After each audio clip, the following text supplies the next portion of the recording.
And a very good evening. कुछ cricket हो जाए के साथ मैं हूँ सादिया सैमसन। जनाब, आज का मैच जो कि था लाहौर वर्सेस क्वेटा, और मैं तो ये कहूँगी कि सिर्फ लाहौर वर्सेस क्वेटा नहीं था, इट वाज लाहौर की बॉलिंग वर्सेस क्वेटा की बॉलिंग। बिकॉज जिस तरह से क्वेटा ने आगाज़ किया था और 50 के ऊपर 7 विकेटें गिर गई थी, उसके बाद 148 कैसे बन गए ये नाकाबिले यकीन था। और आधी टीम को लौटाने के बाद ये कैसे हो जाता है, आधे से ज़्यादा टीम के बाद। And I am surprise 148 runs. And उसके बाद जब चेस करने के लिए क्वेटा आए तो 148 भी ऐसा लग रहा था कि शायद 200 रन्स बनाए हुए हैं लाहौर ने, जिस तरह से वो चेस कर रहे थे। एंड ऑब्वियसली हाथ से खुद उनके मैच निकल गया। So it was not a good scene for Quetta at all, क्योंकि ऑलरेडी क्वेटा बॉटम पर है टेबल के। They need all the wins right now, और अभी भी जिस तरह का गेम वो प्ले कर रहे हैं वो थोड़ा डिसअपॉइंटिंग है। इस पर बात करेंगे। हमारे साथ स्टूडियो से मौजूद हैं क्रिकेट एनालिस्ट फवाद मुस्तफ़ा साहब। अस्सलाम वालेकुम, हाउ आर यू? गुड जी। और ये बताएं कि कैसा था सरप्राइज? सरप्राइज था। देखिए, पहले तो ये होता है कि टूर्नामेंट जो देखने वाले की भी ख्वाहिश होती है और हम सब की होती है कि टूर्नामेंट लंबा जाए। लंबा जाने से मुराद ये है कि बड़े आखिर में जाके टॉप 4 टीमों का पता चले। तो हम भी चाह रहे होते हैं कि सारी टीमें अच्छा करें, जीतती रहें। 1 या 2 टीमें मुसलसल हारती रहेंगी तो फिर वो जल्दी बाहर हो जाएंगी। तो बड़ा अच्छा आगाज़ आज कोयटा ने किया, और जिस तरह से लाहौर आउट होना शुरू हुआ, एक रन आउट हुआ, फिर एक एक करके आउट, और ये पोजीशन आई कि 50 पे 7 आउट हो गए। अच्छा, वहाँ से आप किसी से भी कहेंगे ना तो मैच एक तरह से ख़त्म हो गया। ज़्यादातर आप कहेंगे जी चले 7 आउट हैं तो 80 कर लेंगे, 90 कर लेंगे। लेकिन फिर मैं यही कहता हूँ ना कि अगर आप एक चैम्पियन टीम या जिसे कहा जाए डिफेंडिंग चैम्पियन, और वाकई आप एक बेस्ट टीम है, तो फिर आपका कोई भी एक प्लेयर उसका दिन होता है या वो एक ऐसी इनिंग्स खेल जाता है कि आपको मैच में वापस ले आता है। सिकंदर रज़ा की मैं बात करूंगा। सिकंदर रज़ा की बात इसलिए नहीं होगी कि सिकंदर रज़ा इस तरह से खेल रहे हैं। सिकंदर रज़ा की शुरुआत मैंने देखी है, हम सब ने देखी है। बड़े ही कोई आराम से रन बॉल, बल्कि भी उससे भी ज़्यादा कोई बहुत ही बुरा हाल था उनका स्ट्राइक रेट का, और एक मीडियोकर से क्रिकेटर थे। जब आप अपने ऊपर काम करते हैं ना, सबसे पहले ये कि ये एक्सेप्ट करना कि क्रिकेट जा किस तरफ रही है और ये क्रिकेट खेली कैसे जाएगी, तो आप पहले उसे मेंटली एक्सेप्ट करें। जब आप मेंटली एक्सेप्ट करेंगे तो आप में पोटेंशियल, टैलेंट सब कुछ है, फिर आप उस पर काम करना शुरू करेंगे। तो सिकंदर रज़ा ने वही किया। आपने वर्ल्ड कप में देखा, और उसके बाद अब जो दुनिया भर में लीग क्रिकेट हो रही है, सिकंदर रज़ा वहाँ की ज़रूरत बन गए। और आज की ये इनिंग्स तो उन्हें और टॉप पे ले जाएगी। और वो स्लॉगिंग नहीं कर रहे थे। और सबसे बड़ी बात, जो उन्होंने 71 रन किए हैं वो उन्होंने 34 बॉलों पे किए हैं। आपकी जब टीम लगी होती है, अभी कोई माजरत के साथ पाकिस्तानी प्लेयर होता तो वो 71 भी कर रहा होता तो कुछ 60 बॉलों पे होते। वो जी बड़ा प्रेशर था, लेकिन बड़े आपने कर लिए। उसने अपनी वही अटैकिंग क्रिकेट खेली। उसकी वजह ये है कि हम जो ज़्यादातर समझते हैं कि जी पावर हिटिंग या तेज़ करने का मतलब ये कि स्लॉगिंग करना, हम ये समझ ही नहीं रहे। मैं आज खास तौर पे सिकंदर की बैटिंग देख रहा था। सिकंदर बाकायदा फील्डर्स को रीड कर रहे थे। सिकंदर देख रहे थे कहाँ पर सर्कल में फील्डर है, कहाँ के ऊपर से मैंने मारना है, कहाँ स्क्वायर ले गया, जहाँ पर ऊपर है मुझे कहाँ पर छक्का मिल सकता है, कहाँ पर चौका मिल सकता है। वो इस तरह से खेल रहे थे। हम लोग तो बस मारने का मतलब समझते हैं, मुंह उठाया और मिड विकेट पे हमने छक्का मारना है, बाकी ग्राउंड हमें नजर ही नहीं आता। उसके बाद ऑब्वियसली हम लोग थोड़ा सा लेट आएंगे कि आज क्वेटा की बैटिंग में क्या हुआ था, लेकिन उसी 7वें नंबर, 6ठे नंबर, 5वें नंबर की बैटिंग का कंपैरिजन अगर आप क्वेटा की सिकंदर से कर लेते हैं, सिकंदर का कंपैरिजन अगर क्वेटा के बैटर से करते हैं, तो आप देखिएगा कि आपको कई ऐसे बल्लेबाज मिलेंगे जिन्होंने बॉल रीड भी की, उन्हें जज भी कर लिया। They took their time to figure out कि बॉल कहाँ आ रही है, but then they couldn't place it. It was surprising for me in a way कि आपके लिए ये कैसे पॉसिबल है कि आप इस लेवल पर आके एटलीस्ट पीछे आप किसके लिए विकेटें बचानी है, आपके आखिरी ओवर चल रहे हैं, आपने किसके लिए विकेटें बचानी है, आप you have to go, because आपके पास इतना टाइम है ही नहीं। आपके पास 25 गेंदें हैं, आप उस पर रोक के कैसे खेल सकते हैं? ज़्यादा से ज़्यादा आउट हो जाएंगे, you already lost the match. So आपकी स्ट्रैटेजी क्या है, वो तो कहीं नज़र ही नहीं आई। आई मीन देखें, आपने 50 पर 7 आउट कर दिए, फिर आपके हाथ से गेंद निकल गया, 148 हो गए, आप वापस आए, आप अब बैट कर रहे हैं, शुरू की विकेटें गिर गई, आपको कहीं पर गेम प्लान नहीं नजर आएगा। बॉटम तक इफ्तिखार के आउट होने के बाद और 1-2 बल्लेबाज के नीचे जाने तक, आउट होने तक, आपको कहीं स्पीड से लेकर नीचे तक कोई प्लान नज़र नहीं आएगा क्वेटा की बैटिंग में। जो मेरे लिए बहुत सरप्राइजिंग था कि एक तो ऑलरेडी आपने गलत खेल कर इतने ज़्यादा रन बनवा दिए, जो नहीं बनने चाहिए थे, लेकिन फिर वो जो अब आपके रन्स बन गए उसमें कहाँ है आपका वो स्ट्रगल नज़र ही नहीं आ रहा, रादर आपकी बैटिंग स्ट्रगल करती हुई नज़र आ रही थी।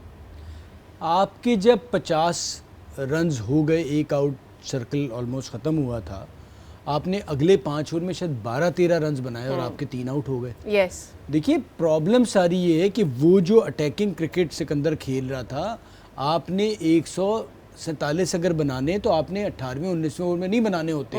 आपने जब 5 ओवर में कर लिया, आपने अप्रोच बनानी है कि जी हमने ये मैच 17-18 ओवर में ख़त्म करना है। हमने अपना रन रेट भी बेहतर करना है। आप उन्होंने बॉलिंग बहुत अच्छी की, राशिद आ गए तो बॉलिंग तो अच्छी करते हैं, 1 आउट हो जाता है, 2 आउट हो जाते हैं। आप तो फिर वही जो खौफ वाली कल भी कराची के साथ बात हो रही थी, फिर आप खौफ में आ गए कि जी हम हार ना जाएं, जब आप फिर उस अप्रोच के साथ गए। दूसरा मैं आपको ये चीज़ बताऊं, आप देखिए जो नए लड़के आए हैं जिसमें हसीबुल्ला भी है, साइम भी है, हारिस भी है, इनकी अप्रोच देख लें और ये पुराने ज़माने के कह दूंगा या इनसे पहले का जो ये पूरे बैटर्स बैटिंग करते हैं, ये बच्चे इसी तरह से खेल रहे हैं जैसे मॉडर्न डे क्रिकेट खेली जा रही है। ठक ठक अपने रन करेंगे, पॉजिटिव क्रिकेट खेलेंगे, भले वो आउट हो जाएं।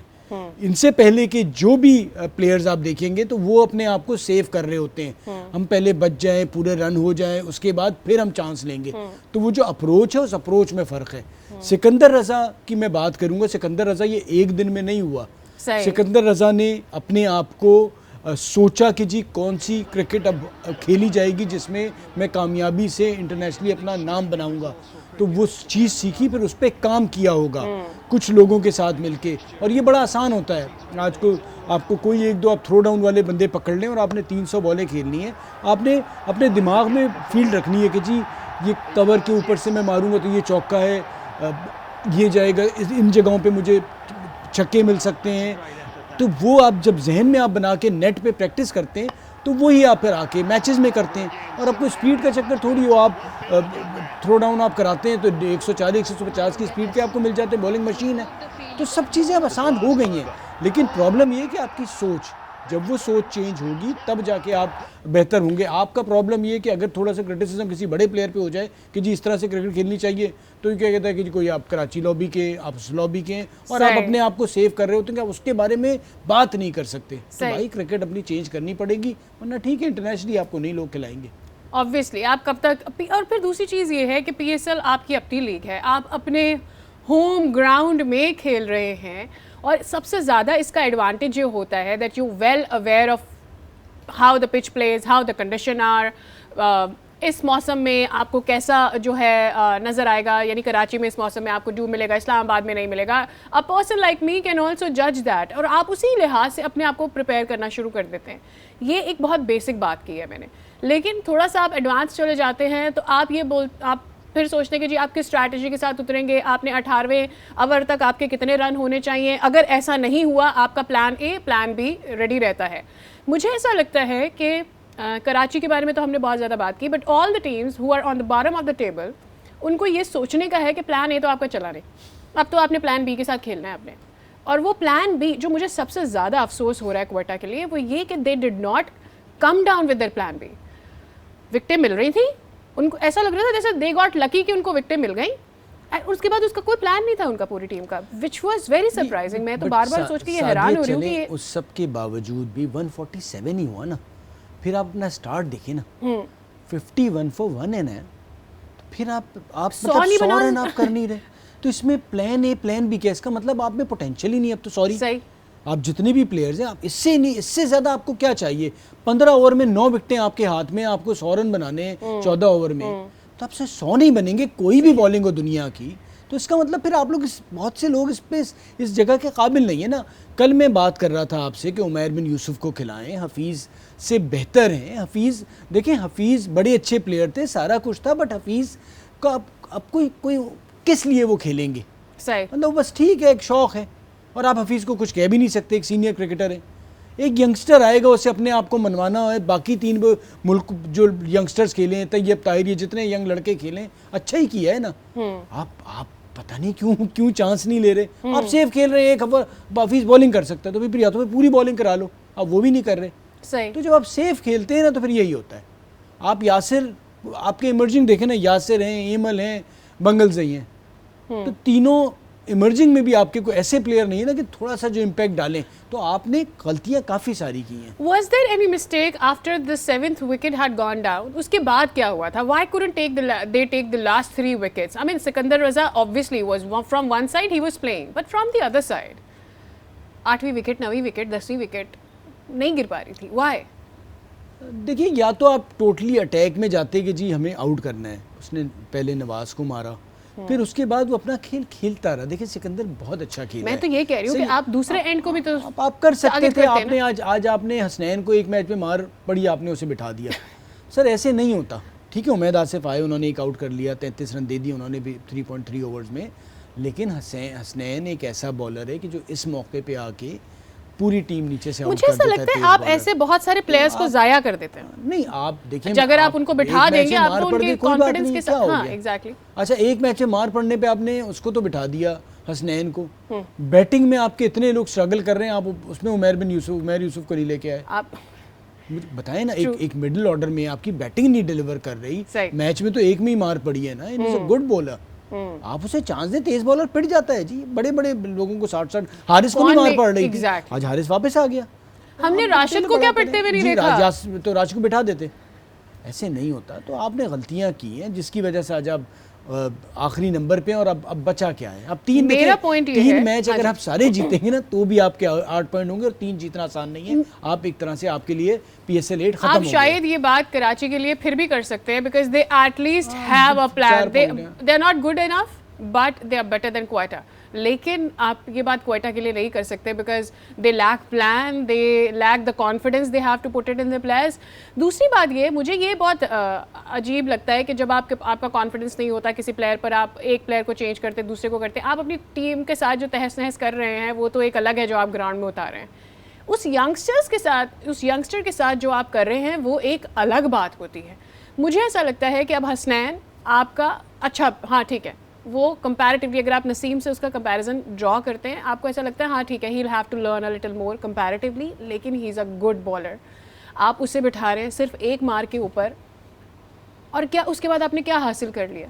आपने फिर 3 एंड की जो 3 विकेटें हैं उसके ऊपर आपकी इतनी पिटाई, फिर यहाँ तो आप बैटिंग के अंदर ऐसा कुछ कर देते ना कि आप ये बोलते कि हसनैन ने हमें मरवा दिया उस दिन, और आज देखो हम जीत गए उसके बाद, तो वो भी आप प्रूव नहीं कर पा रहे, आप तो फिर भी हारते चले आ रहे हैं।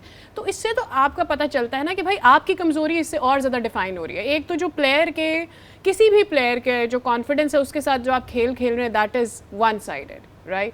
ऑन द अदर साइड आपका जो खुद एक्सपोज हो रहे हैं कि आप क्या गलतियाँ कर रहे हैं with choosing over and over उन प्लेयर्स को जो आपके लिए कुछ नहीं कर रहे, राइट, और उनको आप निकालते जा रहे हैं जो 1 दिन या 2 दिन आपके लिए कुछ अच्छा नहीं कर पा रहे। देखिए, आपने बिल्कुल बहुत अच्छी बात की। दूसरा अफसोस इसलिए भी होता है कि हम भी थोड़े से आज सख्त हो गए कि कोयटा की ठीक ठाक फ़ैन फॉलोइंग है कराची में। आप जिधर जाएं ना, और वो सरफराज और इन सारे लोगों को बड़ा फॉलो कर रहे होते हैं, लेकिन आपकी अगर टीम 1 साल नहीं काफ़ी अरसे से अगर नहीं परफॉर्म कर रही, तो फिर आपने ज़रूर सोचना है कि आप क्या गलतियाँ कर रहे हैं, और आप गलतियों पे गलतियाँ किए जा रहे हैं। आज का मैच कतई तौर पे किसी सूरत भी ये कबूल नहीं है कि आप जिस तरह हारे। ठीक है, लाहौर बहुत अच्छा, सिकंदर भी खेल गए, उनकी बॉलिंग भी बहुत अच्छी थी, लेकिन ये यकीन ना आने वाली बात है, और किसी भी टीम के लिए बड़ी ऑनेस्टली शर्मिंदगी की बात है कि यहाँ से ये मैच आ रहे हैं। 70 पे पहले 50 पे 7 आउट, फिर 55 पे 51 पे 1 out. I have a feeling Yasir was opening with will Smith. नहीं, उनके जी गप्टिल के साथ किया था मेरे ख्याल से। If I'm Sorry, not Will wrong. Smith. Yes. Sorry, Will Smith. I have a question. Could they bring Guptill up because he was opening already?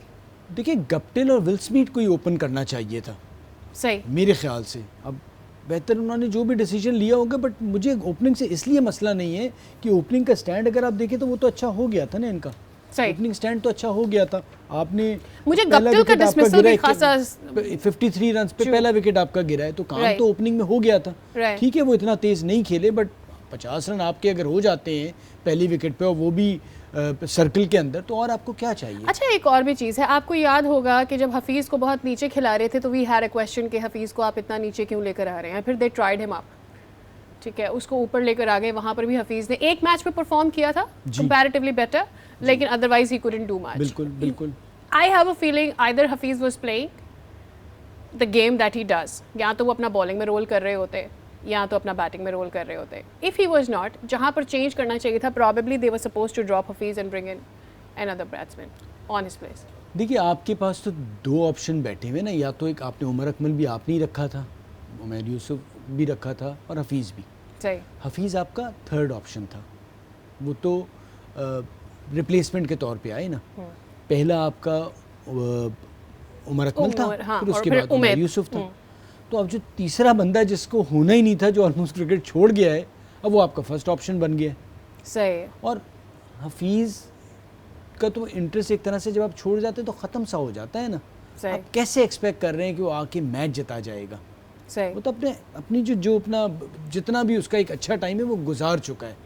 तो अब गलती हो रही है, गलती की वजह है कि आप आखिरी नंबर पे हैं. यही तो वजूहत है ना कि आप क्यों लास्ट नंबर पे. इसीलिए जब आप यहाँ से मैचेस हार जाएंगे या इस किस्म की चीज़ें करेंगे, और अब बचा क्या है मुझे ये बताएं. अब बचा कुछ भी नहीं है. अब कोई मिरेकल होगा कि कोयटा टॉप 4 में आए, मिरेकल होगा. Right, too difficult. और मेरे ख्याल में जिस तरह से हारे हैं ना, उसकी वजह से ऐसा बहुत ज़्यादा लग रहा है कि आगे के 3 मैचेस किस तरह से जीतेंगे, क्या जीत पाएंगे भी या नहीं. वेल, आज के मैच पर हमें करनी है और भी ज़्यादा बात, लेकिन इससे ज़्यादा इंपॉर्टेंट ये भी है कि ऐसी क्या वजह है कि पेशावर पर कराची और क्वेटा कंसिस्टेंटली बॉटम पर आ रहे हैं. What they need to work on, इस पर भी बात करेंगे. हमारे साथ रहिए.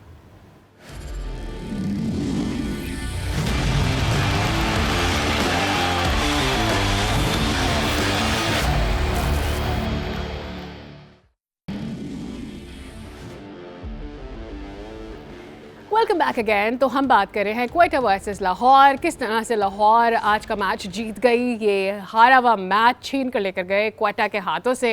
एंड डेफिनेटली मेरे ख्याल में सारा का सारा क्रेडिट जाता है सिकंदर रज़ा को, और उसके बाद जाता है बॉलर्स को कि जिस तरह से उन्होंने कंटेन करके रखा और जाने नहीं दिया. और सबसे बड़ा क्रेडिट जाता है क्वेटा को कि जितना डिफेंसिव उन्होंने खेला है, because if they had been playing like this तो फिर यही रिजल्ट आने थे. अच्छा, सवाल था, कल हम ये बात कर रहे थे जब मैं आपसे बिल्कुल एंड में ये बात करी थी कि what will they have to do. Iftikhar के रोल के ऊपर हमने बात करी थी, एंड यू सेड कि उनको अपना नंबर जो है वो ऊपर लेकर आना है. तो मुझे उस पर आपसे बात करनी है, बट पहले अपने व्यूअर्स को ज़रा दिखा देते हैं कि आज जो गेम हो गई है ना क्वेटा के साथ, वो हुई कैसे थी. हाँ जी जनाब, तो हमने आपको शॉर्टली बता दिया कि किस तरह से ये मैच आज क्वेटा हारने में कामयाब हुई. सो हैविंग सेड दैट, कल हम इफ्तिखार के रोल के ऊपर बात कर रहे थे, एंड यू सेड कि उसके नंबर पे खिलाना होगा. बट मुझे लग रहा है कि प्रेशर ऑलरेडी बिल्ड हो गया था. हर कोई पूछ रहा वो 6 छक्के कहाँ गए, वो जो मारे थे तुमने नुमाइशी मैच के अंदर.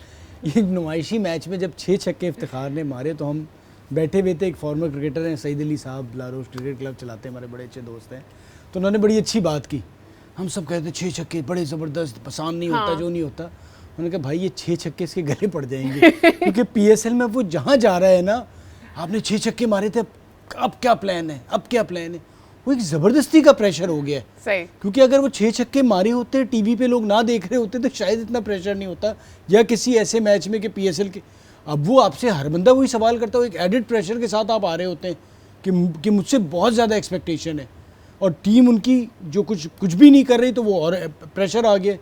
तो सरफराज एक आध मैच इफ्तिखार अच्छा खेले, बट सब पोटेंशियल सब कुछ होने के बावजूद उनसे वो परफॉर्मेंस नहीं हो रही जितनी वो कर सकते हैं. सही. एक अच्छे प्लेयर हैं, लेकिन ओवरऑल अगर टीम की परफॉर्मेंस सही नहीं जा रही हो, ऊपर से भी एक प्रेशर बिल्ट हो रहा हो, तो फिर जो वो प्लेयर के जो वाकई बहुत तगड़ा प्लेयर होता है वो भी परफॉर्म नहीं कर पाता. आपकी इस बात के बाद ना मेरे दिमाग के अंदर इतने सारे सवाल पॉप होना शुरू हो गए, पट पट पट की आवाज़ें आ रही है. अच्छा, वन थिंग फर्स्ट थिंग, क्या मैथ्यू वेड को सिलेक्ट करते हुए भी यही बात थी इन लोगों के दिमाग पे कराची की? शाहीन को 6 छक्के मारे थे इसने. टीवी पे भी चल रहा था कि जी शाहीन वर्सेस वेड.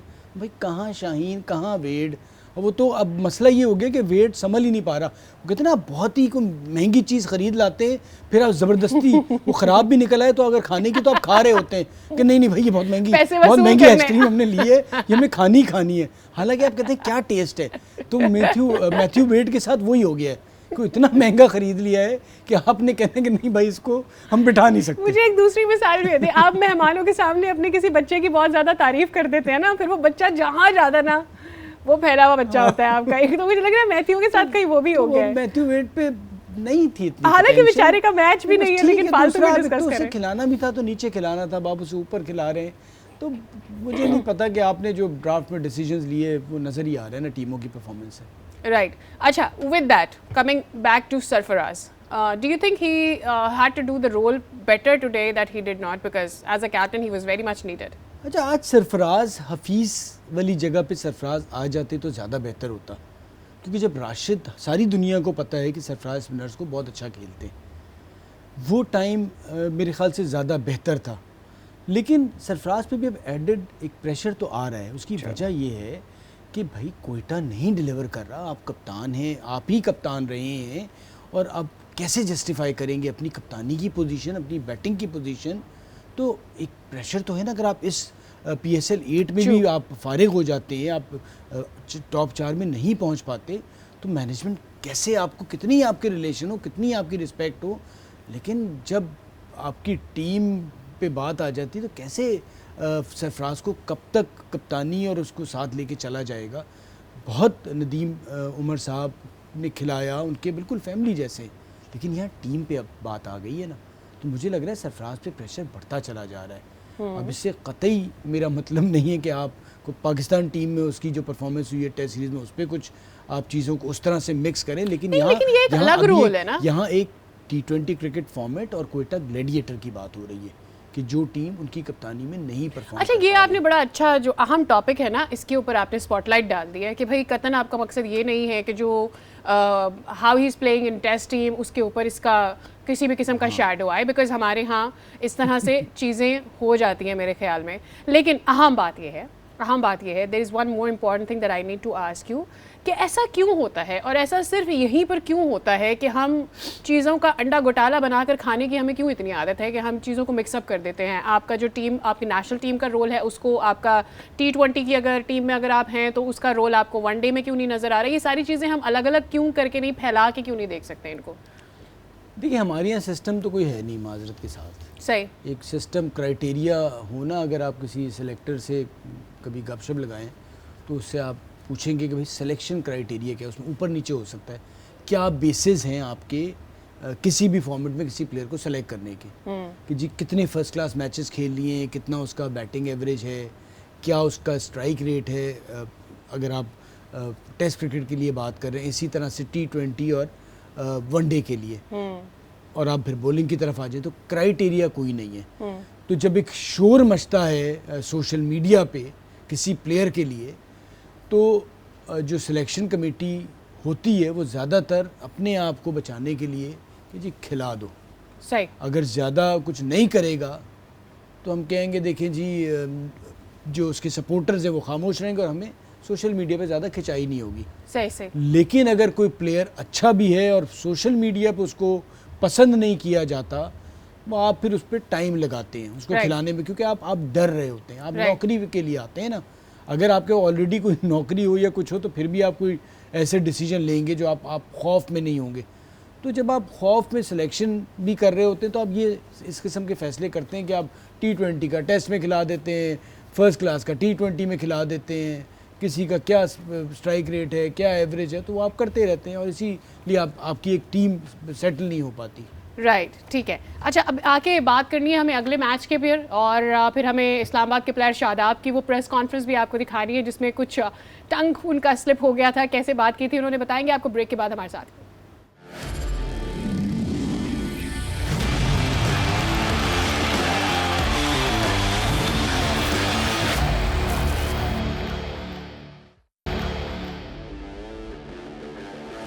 वेलकम बैक अगैन जनाब। तो अब बात कर लेते हैं ज़रा कल के मैचेस पर। कल मैच होगा कराची का दोबारा से, और कराची के अब आगे की जो मैचेस हैं कराची को जीतने ही जीतने हैं, लेकिन जितनी तगड़ी टीमें आज सामने नज़र आ रही हैं, how will they do it, but anything is possible since it is cricket. So उनका मैच होने जा रहा है इस्लामाबाद से। पहले आपको इस पर एक रिपोर्ट दिखाते हैं, फिर इस पर करते हैं मज़ीद बात। तो जनाब, कल है तगड़ा मुकाबला कराची के लिए। Will they be able to pull it up for themselves? Karachi team तो अपनी एक प्रॉपर सेलेक्ट कर ले, कराची टीम ही सेलेक्ट नहीं कर पा रहा। टीम जो वो टीम खिला रहा है उसके बावजूद यहाँ तक पहुँच गए, बड़ी बात है। तो कराची की टीम ही नहीं है। बैन कटिंग आपको पता है नीचे आके जिस लिए रखा गया है वो काम वो नहीं कर रहे। मिडिल ऑर्डर में भी अब इमाद चल गए, शोएब पहले खेले थे लेकिन शोएब भी उस तरह नहीं परफॉर्म कर पा रहे। तो अब टीम तो आप बेहतर खिला रहे हैं, फिर इसी वेड की जो हम बात कर रहे थे कि वेड को आप ओपन कराई जा रहे हैं, नहीं हो रहा ना उससे। अब आप पाकिस्तानी तो आपको बर्दाश्त नहीं है, 3 मैच में बैठा देते हैं उसको, सही। ठीक है। एक ऑस्ट्रेलियन जो है, क्योंकि वो महंगा आपने लिया हुआ है, उसको आप वहीं खिलाए जा रहे हैं जहाँ वो कुछ भी नहीं कर रहा। सही। तो भाई आप उसको नीचे लेके आएँ, आप बेन कटिंग साहब को बिठाएं, आप उससे बेहतर है कि कासिम अकरम को खिला दें और ऊपर आप शर्जील को खिला दें। आप ये सारी चीज़ें करें। अब कल आकिफ फिर मोस्ट प्रॉब्ली बाहर हो जाएंगे क्योंकि इतनी मार खा ली थी, ऐसा कैसे हो सकता है कि आप उन्हें बिठाए ना, उसके बाद ना बिठाएं। अब आप मूसा को लेके आएंगे या इमरान ताहिर को लेके आएंगे। अब आपने कुछ ना कुछ तो इस किस्म की, क्योंकि आप जीत नहीं रहे हैं तो आप कहते हैं जी उसको बिठा के इसको खिला लो, इसको। टीम कॉम्बिनेशन बन ही नहीं पा रहा। 7 मैचों के बाद आप किसी टीम का सोच सकते हैं कि डिसाइड ही नहीं है और हर मैच में 2-3 खिलाड़ी चेंज ही हो रहे हैं। राइट। तो अब एक सही चेंज करके देख लें। आपके जो फॉरेन प्लेयर्स नहीं परफॉर्म कर रहे तो क्यों खिला रहे हैं? बेन कटिंग कोई शर्त तो नहीं लिखवा के लाए ना कि वो खेलेंगे, और वो जिस जगह पे के लिए उन्हें खिलाया जा रहा है वहीं उसी पोजीशन पे 3 मैच वो नहीं जितवा सके आपको। अच्छा, मुझे ये बताएं कि कमर्शलाइजेशन जो हम लोग बात करते हैं कि जी चीज़ें कमर्शियल हो गई हैं, इसका कितना ज़्यादा इम्पैक्ट इस दफ़ा आप देख रहे हैं PSL पर? बिकॉज़ मुझे ऐसा लगता है कि सोशल मीडिया पर जो तनकीद हो रही है एरिक हॉलैंड और बेन कटिंग के पैर को लेकर, कहीं ना कहीं ये भी एक वजह है कि बेन कटिंग की हाइप बहुत ज़्यादा है, but then he is not performing that very well. देखिए, कॉर्पोरेट सेक्टर में ना ये सारे गेम चलते आ रहे हैं, चल भी जाते हैं, सही, और आप चला भी लेते हैं लोगों को किसी जगह पे बिठा के, क्योंकि सब 18-19 में चल जाता है। ये जो खेल का मैदान है ना, इधर लंबे अरसे ही खेल नहीं चल पाता, आप एक्सपोज हो जाते हैं। सही। तो रिलेशनशिप सारी दुनिया में कहीं ना कहीं किसी लेवल पे चलती है, लेकिन आपने इतना ज़रूर होना है कि आप कुछ तो करें। सही। अब मोस्ट प्रॉब्ली इससे पहले भी वो आए, वो इंटरनेशनली उस पोजीशन पे नहीं है, बड़े अच्छे प्लेयर थे, लेकिन क्योंकि इवन उनकी एरन हॉलैंड जो है उनकी वजह से भी थोड़ा बहुत एक रिलेशनशिप होती है, तो किसी ना किसी टीम में वो फिट उसको हो जाते हैं। सोशल मीडिया पे थोड़ी सी वो मिल जाती है, it gives a kind of a flavour, flavour मिल जाता है थोड़ा सा मार्केटिंग के पॉइंट ऑफ व्यू से। और मैं उसी पॉइंट ऑफ व्यू से कह रही थी कि ये मुझे ज्यादा दिख रहा है PSL में। ओवरऑल आपको इस तरह की चीजें ज्यादा दिखेंगी। देखिए, मार्केटिंग भी उस वक्त अच्छी लगती है जब आपकी टीम जीत रही होती है, वो अगला बंदा अच्छा कर रहा होता है। सही। जब वो नहीं कर रहा होता तो इस वक्त वो दोनों ही छुप रहे होंगे on the cost of performance of your team. तो वो टीम खुद बेचारे होटल में जाके मुलाकात भी नहीं कर रहे होंगे क्योंकि कोई कराची का फैन ना आ जाए। तो ये वाला प्रॉब्लम है, सही बता रहा हूँ कि आप देख, जिससे पूछे कराची, ओ भाई बेन कटिंग को क्यों खिला रहे हो भाई बेन कटिंग, तो उन्हें अंदाज़ा नहीं, पाकिस्तानी फ़ैन तो अंग्रेज़ी नहीं भी आएगी तो शक्ल से यूँ करके देखना शुरू हो जाएंगे, भाई किधर, और ख़ासतौर पे वो अगर पंजाब वाली साइड पे हैं तो वो तो फिर नहीं छोड़ते, तो उन पर तो प्रेशर ही प्रेशर है।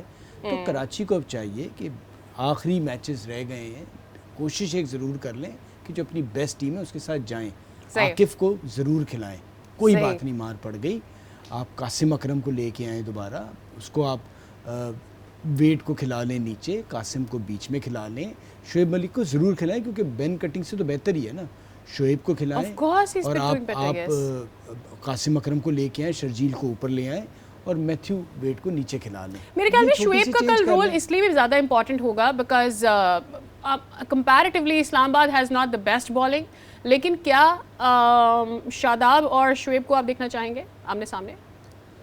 देखिए, शोएब के सामने अगर वो बॉलिंग पे आएंगे तो शोएब बड़ा अच्छा खेलते हैं, तो शादाब का भी इम्तिहान होगा, और शोएब क्योंकि बड़े अच्छे प्लेयर हैं, लेकिन आपने पिछले जो मैचेस देखे हैं तो ज़्यादातर शोएब को आते ही अब तेज़ बॉलर से टारगेट करना शुरू हो गए। शोएब क्योंकि अब उनका भी करियर ऑलमोस्ट इख्तिताम पे ही है, 1-2 सीज़न वो शायद नजर आएंगे हमें, लीग्स में खेलते नजर आएंगे, तो अब वो फास्ट बॉलर्स पे थोड़ा सा स्ट्रगल कर रहे हैं क्योंकि आपके रिफ्लेक्सेस भी, आप कितने स्लो हो जाते हैं, विद एज ही आपको ये थोड़ा सा प्रॉब्लम हो रहा होता है, तो वो टारगेट कर रहे हैं। आप देखिए, अब टीमें जो हैं जब शोएब आते हैं तो जो भी उनका एक तेज बॉलर है उसे आते हैं, और इस दफा शादाब का भी वो कलर हमें नजर नहीं आया जो हमने अदरवाइज देखा है। Not that I am criticising, कभी होता है कभी नहीं होता, हमें वो कभी बॉल से नजर आ जाते हैं, कभी बैट से बेस्ट करते हुए दिखते हैं, but this time he was not that very good जैसे हमने उन्हें देखा एज अ कैप्टन।